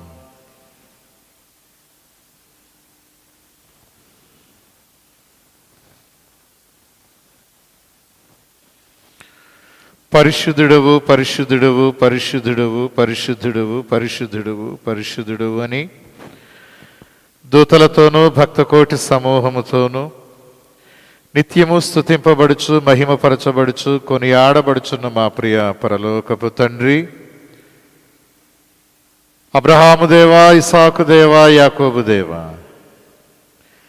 త్రియేక తండ్రి నీ ఘననామమునకే స్తోత్రములు, స్తోత్రములు, స్తోత్రములు, స్తోత్రములు, స్తోత్రములు, స్తుతి స్తుతి స్తుతి స్తుతి స్తుతి స్తుతి మీకే సమర్పించుకుంటూ ఉన్నాం. అత్యున్నతమైన సింహాసనమందు ఆసీనుడైన వాడా, అన్ని నామముల కంటే పైనామము గలవాడవు, అధిక స్తోత్రములు పొందదగిన వాడవు నీవే. మా ప్రియ పరలోకపు తండ్రి, గడిచిన మే నెలంతా మమ్మలను కాచి కాపాడినందుకై నీకు స్తోత్రాలు. తీవ్రమైన ఇబ్బందులు, అనారోగ్య కారణ పరిస్థితులు, సమస్యలు, శోధనలు, సైతాను శక్తుల నుండి మాకు విమోచనం అనుగ్రహించి సజీవుల లెక్కలో ఉంచి జూన్ మాసంలోను కడిగడ చేసి నాయన ఈ శుక్రవారపు నాయన ఉపవాస కూడికలో నిన్ను ధ్యానించడానికి, స్తుతించడానికి, నీ దివ్యమైన ఉపదేశమును శ్రద్ధగా ఆలకించి మనస్సును పెట్టుకోవడానికి, నీ అభిషక్తిని నిలువబెట్టుకుని మాతో మాట్లాడినందుకే నీకు వందనాలు. నీ దివ్యమైన రక్షణ ప్రణాళికలో మమ్మలను చేర్చుకున్నందుకై నీకు స్తోత్రాలు. అనేక శోధనలు, బలహీనతలను మమ్మల్ని తప్పించిన దేవా, ఇదిగో నాయన యోధ ఇస్కరియోతి జీవితాన్ని నీ దాసులు మా ముందుకు తీసుకుని వచ్చారు. ఆది అపోస్తలులను ఆయన సంభాషిస్తున్నప్పుడు పేతురు గారి మాటలు మాకు వినిపించారు. అవును ప్రభువా, నీ శిష్యరికంలో ఉండి కూడా లోక సంబంధమైన ఆశల్లో కొట్టుకుపోయి ఆయన పతనమైపోయాడు. ఆయన ప్రభువా, ఈ దిన ఉపదేశం ద్వారా గొప్ప పాఠమును మరలా మీరు మాకు నేర్పిస్తూ ఉన్నారు. నాయన నిన్ను అంటుపెట్టుకొని నాయన నీ చిత్తమునకు అనుకూలముగా మేము జరిగించడానికి, నీ వాక్యమును, నీ శాసనములను, నీ ధర్మశాస్త్రమును మేము కలిగి ఉండడానికి ఇదిగో నీ దాసుని నోట నీ మాట ఉంచి మాకు వినిపించారు. రెవరెండ్ శ్యామ్ కుమార్ అయ్య గారు, ప్యారిష్ పాస్టర్ గారిని బట్టి వందనాలు. గడిచిన నెలలో కలిగిన తీవ్ర అస్వస్థత నుండి వేడిపించి నీ రక్తమును ప్రోక్షించి స్వస్థతనిచ్చి తిరిగి నాయన ఈ పరిశుద్ధమైన పరిచర్యలో నాయన నీ సేవ చేయటానికి మీరు నిలువబెట్టుకున్నందుకై నీకు వందనాలు. పాస్టర్ గారిని, కుమారుణ్ణి, అలాగే నేను పాస్టర్ గారి తల్లి గారిని మీరు దీవించి ఆశీర్వదించండి నాయన. ఈ గొప్ప పరిచర్యలో నమ్మకమైన దాసునిగా మీరు నడిపిస్తున్నందుకై నీకు స్తోత్రాలు. అలాగే నా ప్రభువా, ఇమానియల్ లూథరన్ సంఘం MVP కాలనీ విశాఖపట్నం, ఈ గొప్ప సంఘ పరిచర్య అంతటిని మీరు దీవిస్తూ ఉన్నారు. చైర్మన్ గారిని, ట్రెజరర్ గారిని, గౌరవ PCC సభ్యులను, LCC సభ్యులను, డెలిగేట్స్ని, స్త్రీల పరిచర్య నాయన ప్రభు పరిచారకులను, యూత్ లీగ్ నాయన పరిచారకులను, యంగడాల్స్ పరిచారకులను, సండే స్కూల్ పరిచారకులను మీరు దీవించి సిద్ధపరుస్తున్నందుకై వందనాలు. ఈ అనారోగ్య కారణ పరిస్థితుల్లో నాయన మేము వ్యక్తిగతంగా ఆలయానికి వచ్చి ధ్యానించలేకపోతున్నప్పటికి కూడా ఈ సోషల్ మీడియా ద్వారా, యూట్యూబ్ లైవ్ స్ట్రీమ్ ద్వారా నాయన నీ దాసులు ఇస్తున్న ఉపదేశం సంఘం ఆసక్తితో నాయన వినడానికి నాయన ప్రభు శ్రద్ధగా నా తండ్రి ప్రభు నీ దగ్గరకు రావటానికి మీరు కృప చూపుచున్నందుకై నీకు వందనాలు. మా సమస్త తప్పిదములు బలహీనతలను మన్నించండి. నాని మాన్యులూదరన్ సంఘం అనే ఈ నీ కుటుంబము మీరు తండ్రి యజమానులుగా ఉండి ఆపత్కాలంలో ఆదుకుంటున్నారు. శ్రమలో సహాయకుడిగా ఉన్నందుకు నీకు వందనాలు. మా సంఘ బిడ్డలు అనేక మంది ఇతర రాష్ట్రాలు ఇతర దేశాల్లో ఉన్నారు నాయన. వారి చుట్టూ మీ కంచె వేసి వారిని వారి కుటుంబాలను వారి జీవనం అంతటిని మీరు దీవించమని ప్రార్థిస్తూ ఉన్నాను నాయన. స్థానికంగా అనేక మంది బిడ్డలు నాయన అనారోగ్య కారణ పరిస్థితుల్లో కూడా విధి నిర్వహణకు వెళ్తూ ఉన్నారు. ఉద్యోగ బాధ్యతలను సక్రమంగా నిర్వర్తించటంలో వారి ప్రయాణాలు వారు పనిచేస్తున్న స్థలాలని సహాయం ఇవ్వండి. ఎత్తైన ప్రదేశాల నుండి పనిచేస్తున్న బిడ్డలు, ప్రమాదకరమైన యంత్రాల మధ్య పనిచేస్తున్న బిడ్డలు నాయన అపాయకరమైన స్థితిలోకి వెళ్ళిపోకుండా కాపాడండి నాయన. వారికి కావాల్సిన సమయస్ఫూర్తి భద్రత మీరు అనుగ్రహించండి. అలాగే నీటిలో గాలిలో ప్రయాణం చేసే బిడ్డలను మీరు దీవించి కాపాడమని వేడుకుంటూ ఉన్నాను. సంఘంలో నాయన చిన్ని పిల్లలను వృద్ధులను మీరు దీవించండి. ఈ వేసవి తాపము నుండి విడిపించి నాయన ఈ ఒక్కపోత వల్ల వచ్చే బలహీనత నుండి కాపాడండి. బాలింతలను దీవించండి. గర్భిణులకు సులువైన కాన్పు కొరకు మీరు సిద్ధపరచండి. సంతానం లేమి నాయన బాధపడుచున్న బిడ్డలు నాయన బిడ్డల కొరకై ఆశతో ఎదురు చూస్తున్న భార్య భర్తలు మీరు దర్శించి నీ స్వాస్థ్యమును వారికి బహుమతిగా ఇవ్వండి. వితంతువుల కొరకు ప్రార్థిస్తున్నాను నాయన. వారిని వారి బిడ్డలు మీరు పోషించండి. వారికి న్యాయం చేయమని వేడుకుంటూ ఉన్నాను. నిరుద్యోగులైన నా యువత యువకుల కొరకు ప్రార్థిస్తున్నాను. సరైన జీవనములు లేక తల్లిదండ్రులకు భారం అవుతున్నామని వేదన వారిలో ఉండగా నాయన ఉన్నతమైన విద్య కలిగి ఆయన అర్హమైన సర్టిఫికెట్స్ కలిగిన బిడ్డలు చక్కని ఉపాధులు మీరు అనుగ్రహించి జీవితాల్లో స్థిరపరచండి. నాయన వివాహాల కొరకు ఎదురు చూస్తున్న బిడ్డలు కావలసినటువంటి నాయన సరైన లైఫ్ పార్ట్నర్స్ వారికి మీరు సిద్ధపరిచి జీవితాల్లో స్థిరపరచమని వేడుకుంటూ ఉన్నాను. అవసాన దశలో వృద్ధాప్యంలో ఉన్న బిడ్డలు నా తండ్రి ప్రభా నాయన మీరు వారిని కాపాడండి. వృద్ధాప్యంలో సహజంగా వచ్చే బలహీనతలు బాధలన్నిటి నుండి విడిపించి పెద్ద వయసులో వారికి కావలసిన నెమ్మది ఆదరణ మంచి ఆరోగ్యంలో అనుగ్రహించండి నాయన. దీర్ఘకాలిక అనారోగ్యాలతో బాధపడుచున్న బిడ్డలకు నీ రక్తము ప్రోక్షించి స్వస్థతనిమ్మని వేడుకుంటూ ఉన్నాను. ముఖ్యముగా ఈ కరోనా వైరస్ బారిన పడి కోలుకున్న బిడ్డలందరిని బట్టి నీకు వందనాలు. కుటుంబాలతో ఖాయిలా పడి తీవ్రమైన ఆందోళనలోకి వెళ్ళిపోయి భయంలోనికి వెళ్ళిపోయి దేవా నిన్ను ఆశ్రయించి తిరిగి కోలుకున్న బిడ్డలందరిని బట్టి నీ కృతజ్ఞతా వందనాలు. ఇంకా ఇంటిలో అలాగే హాస్పిటల్స్లో వైద్య సహాయం పొందుతున్న బిడ్డలకు వేగరమే స్వస్థత చేకూర్చండి నాయన. ఎటువంటి భయము చింత వారిలో లేకుండా మీరు కాపాడండి. అలాగే నా తండ్రి ప్రభు నాయన ఈ కరోనా వైరస్ బారిన పడి గత నెలలో ఈ మాసంలో ప్రభు నీ యందు నిద్రించిన బిడ్డల కొరకు ప్రార్థిస్తున్నాను. వారి విడిచి వెళ్ళిన కుటుంబాలకు పోషణ ధైర్యము ఆదరణ మీరే అనుగ్రహించి వారికి నెమ్మది చేకూర్చమని ప్రార్థిస్తూ ఉన్నాను నాయన. వైద్య సహాయం అందించిన డాక్టర్స్ నర్సెస్ని పోలీస్ డిపార్ట్మెంట్ వారు రెవెన్యూ డిపార్ట్మెంట్ వారు మీరు దీవించండి. వార్డు వాలంటీర్స్ మీరు ఆశీర్వదించండి. దేవా ఇదిగో ఈ శుక్రవారం ఉపవాస కూడికలు మరలా నిన్ను ధ్యానించాం. నీ గొప్ప ఉపదేశాన్ని నాయన మేము శ్రద్ధగా ఆలకించాం.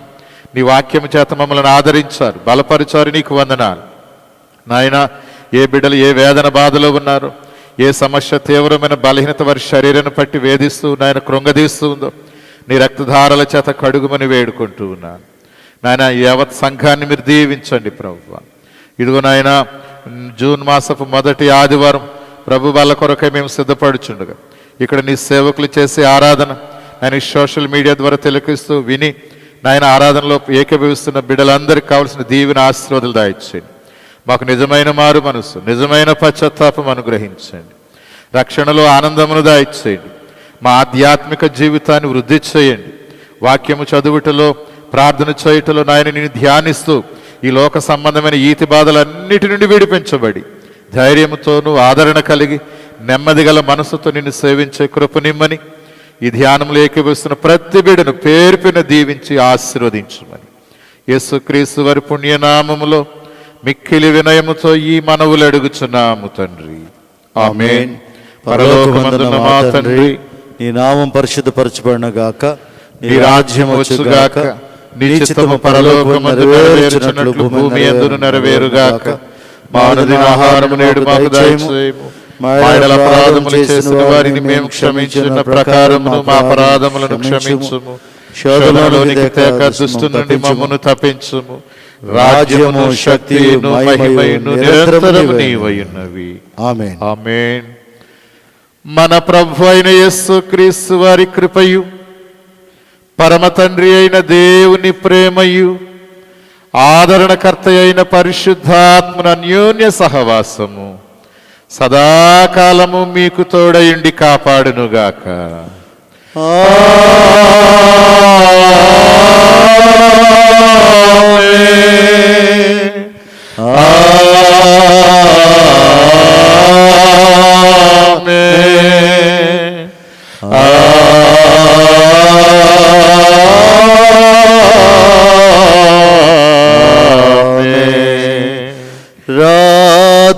రాత్రియయేనా నెడవాయకు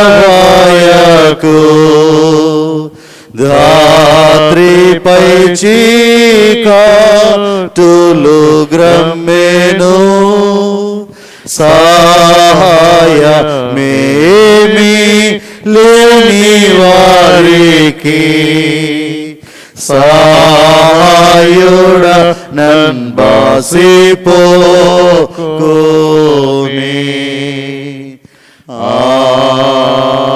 ఆమేన్.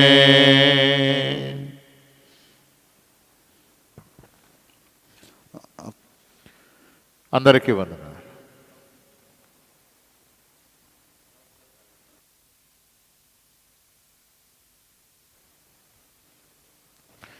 దయచేసి గమనించండి, మరొకసారి మనవి చేస్తూ ఉన్నాను.